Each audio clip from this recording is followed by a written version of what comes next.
shinda shetani, kamunyang'anya mamlaka, wastahili sifa, utukufu, heshima. Uri mwiza, uri mwiza, imbabazi zawe ni nziza, imigambi yawe ni myiza kuri twe. Ijuru barahimbaza, no mw'isi turaririmba, icyubahiro n'icy'Umwana w'Imana. Ijuru barahimbaza, no mw'isi turaririmba, icyubahiro n'icy'Umwana w'Intama. Uri mwiza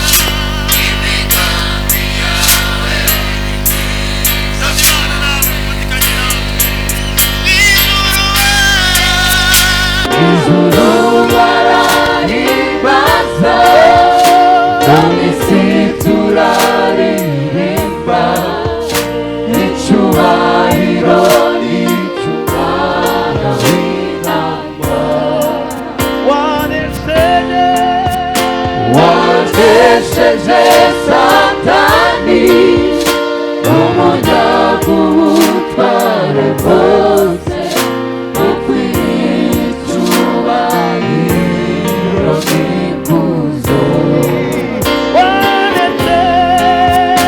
Wanesheje Satani, umunyabutware bwose, ukwiye icyubahiro n'ikuzo.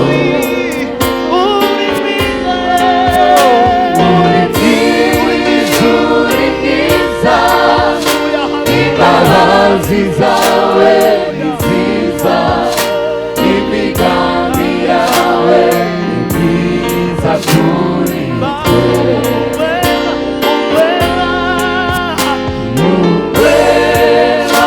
Umwema, fadhiliza kuri dhambi, makusudi yako ni makuu.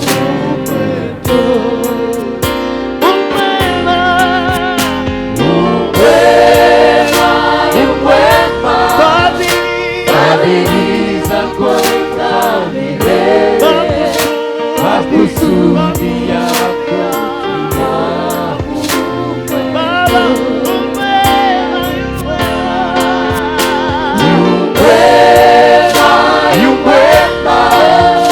fadhiliza kuri dhambi, makusudi yako ni makuu.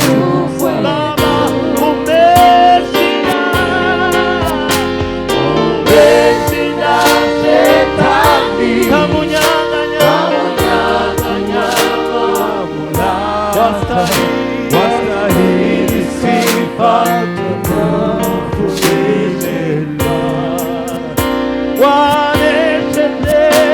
Wanesheje Satani, umunyabutware bwose, ukwiye icyubahiro n'ikuzo. Uri mwiza, imbabazi zawe ni nziza, imigambi yawe ni myiza kuri twe. Ijuru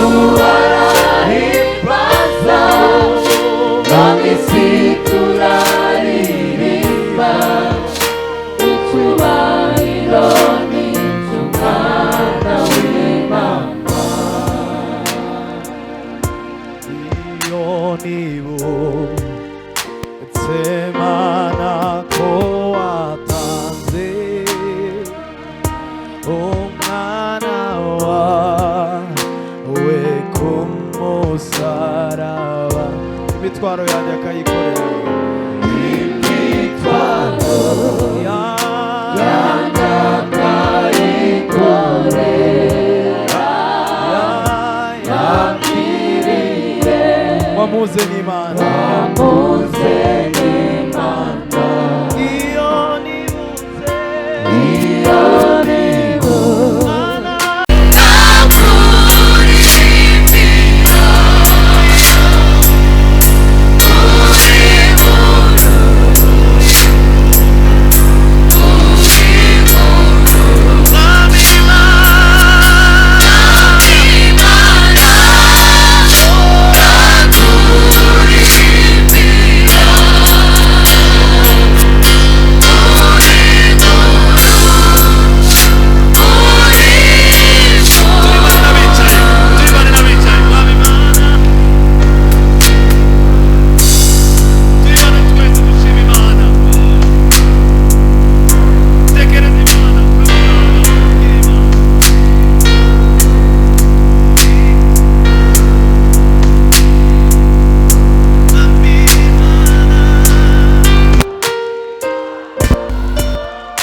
dusubiremo kandi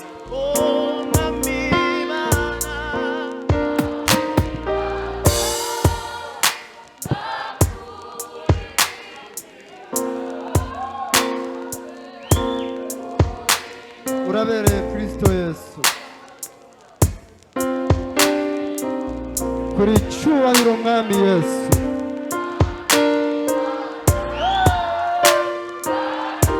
cyubahiro ni icyawe.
Hallelujah. Semeni haleluya. Amen. Mpe Bwana utukufu. Tuweze kushauti haleluya. Tukimsifu Mungu. Semeni haleluya. Hallelujah. Semeni haleluya. Hallelujah. Semeni haleluya. Hallelujah. Haleluya. Haleluya. Haleluya. Haleluya. Semeni haleluya. Amen. Imana ishimwe kubw'igitondo cyiza. Mungu asifiwe kwa asubuhi njema. Ubuzima bwose iyo turi mu kuramya Imana. Tuko kwa wakati ya kuabudu. Ubuzima bwo gutangira igitekerezo cyo gutekereza Kristo. Ni uzima ambayo ni wa kufikiria fikira ni ambayo ni ya Yesu Kristo. Agaciro karimo mu kuririmba indirimbo nyinshi. Hakuna thamani kwa kuimba nyimbo mingi Zitari ico kuririmba ico Kristo yakoze. kama sio kuimba kile ambacho Yesu Kristo alifanya. Ubuzima bw'icyugize nico Kristo yakoze. Uzima ambayo tunayo ni ambayo Kristo alifanya. Ni nayo mpamvu ibituvamo byose. Ndio maana ile ambacho tunatoa nibyo dukura kuri we. Ndio tunatoa ndani. Kuko Yohana yaravuze ngo ni umuzabibu tukaba amashami. Kwa kuwa Yohana alisema yeye ni mzabibu na sisi tukakuwa matawi. Bivuga ko ibyo dutanga ari byo twonse kuri Kristo. Kila ambacho tunapeana ni kila ambacho tulitoa Yesu Kristo. Ubuzima buturimo rero, uzima ambayo tunayo, ubuzima busanze amashimwe gusa yo gushimisha yakoze. Uzima ambayo ni ya kushinda tukishukuru kwa kila ambacho Kristo alifanya. Dusangire rero dukomeze dutekereze Mwami wacu. Tande kufikiri. Semeni haleluya. Haleluya. Tuzamurire Imana ibiganza dushime Kristo Yesu. Haleluya. Haleluya. Haleluya. Haleluya. Haleluya. Haleluya. Haleluya. Amen.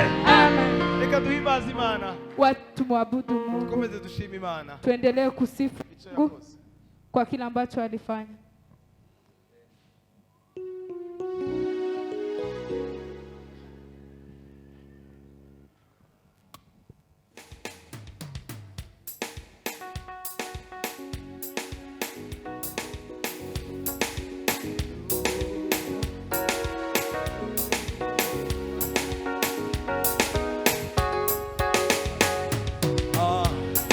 Abumile kusingipu kumele abumile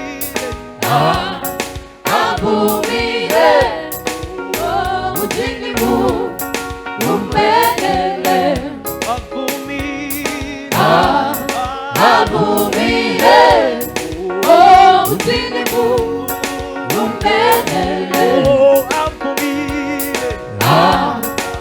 Abumile, oh, usingipu, umpendele. Abumile, oh, usingipu, umpendele. Abumile, oh, usingipu, umpendele.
Give it to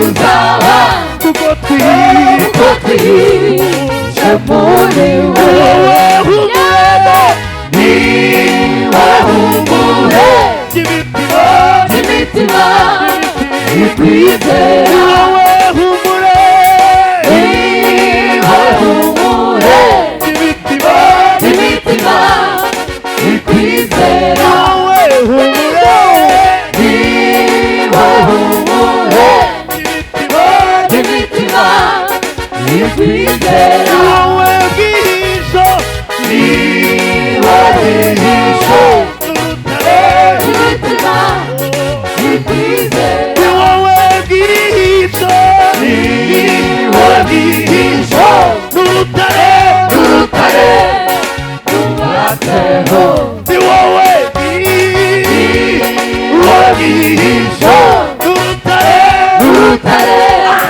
tubateho ni wowe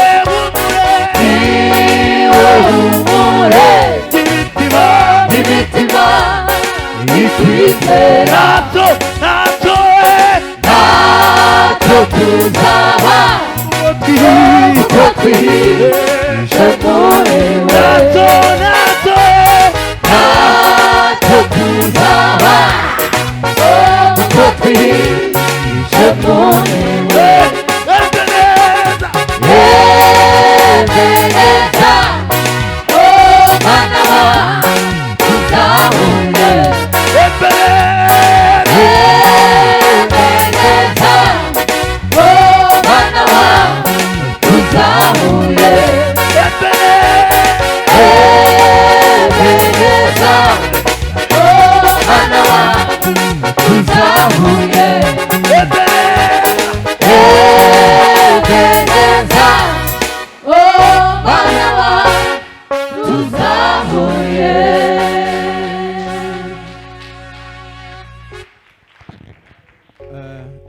Mwe muhagaze gato. Mutaendelea kusimama kidogo.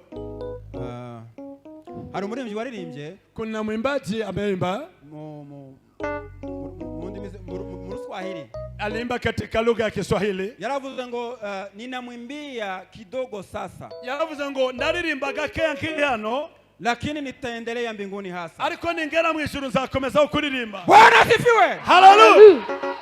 Tunamwimbia kidogo sasa. Hano turirimba gahoro gakeya lakini tutaendelea mbinguni. Ariko mu ijuru tuzakomeza turirimba.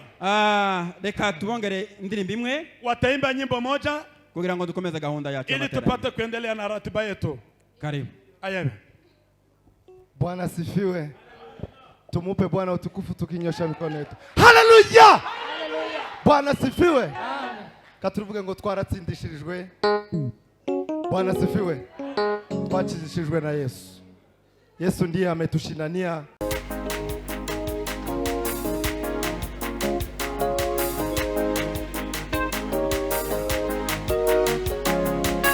Uruwera Nami mana yacu Zaremwe mzose Mana Biragusikiza Zaremwe zose mana Biragusikiza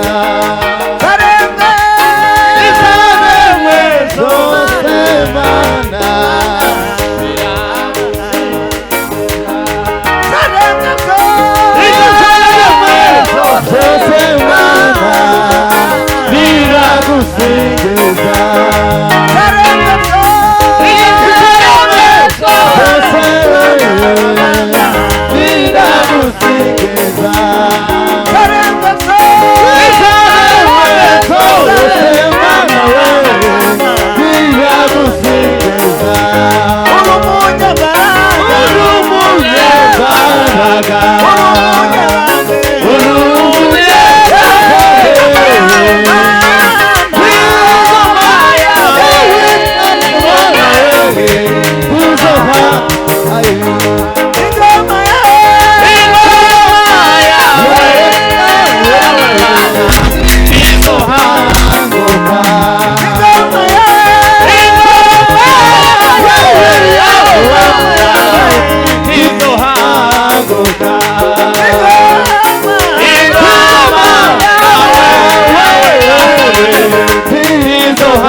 Hallelujah.